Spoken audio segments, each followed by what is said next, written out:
Welcome to The Explainer. Today, we're going to pull back the curtain on one of the most powerful forms of writing out there, a text that's designed for one thing and one thing only, to persuade.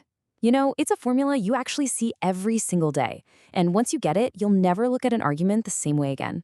So here's our game plan. We're going to start by defining what this type of text actually is. Then, we'll break down its four-part structure and the specific language tools it uses to get the job done. After that, we'll see a real argument in action, and finally, we'll talk about why this blueprint is so incredibly useful in the real world. All right, let's dive in. First up, what exactly is this text we're talking about? Well, when you strip it all away, it's a tool with one single, incredibly focused goal. And that goal is pure persuasion. Now, the official name is an analytical exposition text. Yeah, I know it's a bit of a mouthful, but that's just a formal way of saying it's a structured argument. Its whole reason for being is to get you, the reader or the listener, to see an issue from one specific angle and convince you that, hey, this is important. And here's what makes it so different. This is absolutely not a balanced, on the one hand, on the other hand kind of discussion. Nope. An analytical exposition intentionally picks a side and goes all in. The goal isn't to explore an issue from every angle, it's to win you over to its point of view, period. Okay, so how do you actually build a text that's this persuasive? Well, it's not just random. It follows a really clear four-part blueprint that's designed for maximum impact. Let's break that down. It all kicks off with a thesis. This is where you come out swinging and state exactly where you stand on an issue. No beating around the bush.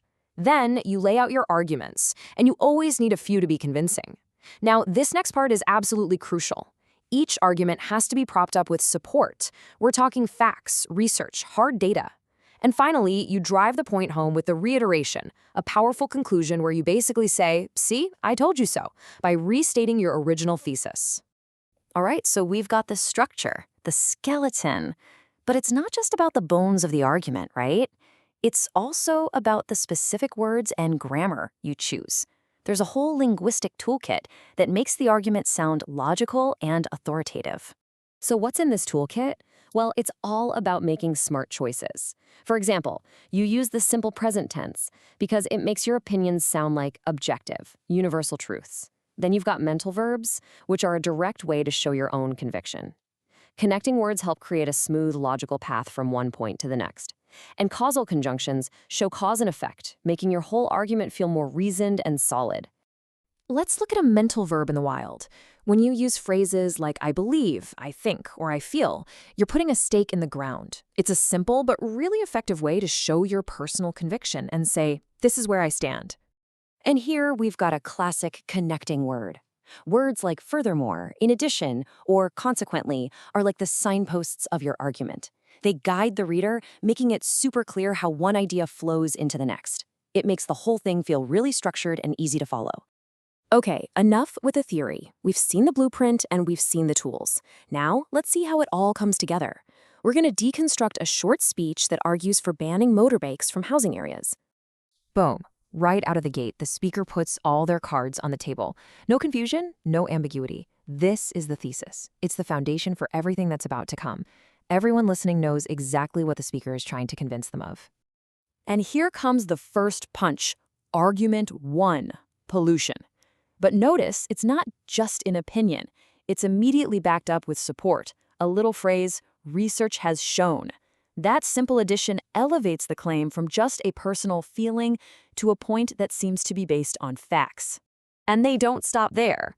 The speaker stacks a second argument right on top, this time about health risks.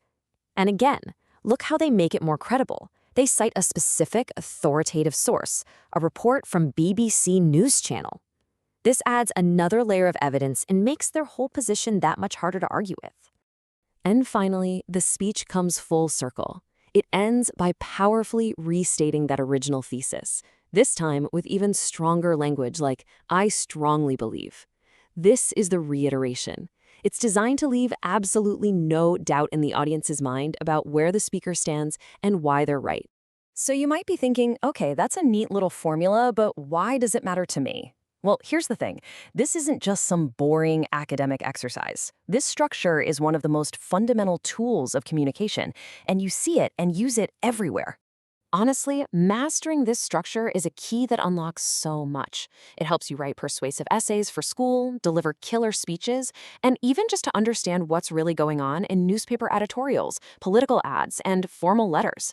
It gives you the power not only to persuade others, but also to see exactly how others are trying to persuade you. So there you have it. The analytical exposition is a powerful yet pretty simple blueprint for building a rock-solid argument. Which really just leaves us with one final thought. Now that you have the tools, what's the important idea that you would stand up and argue for?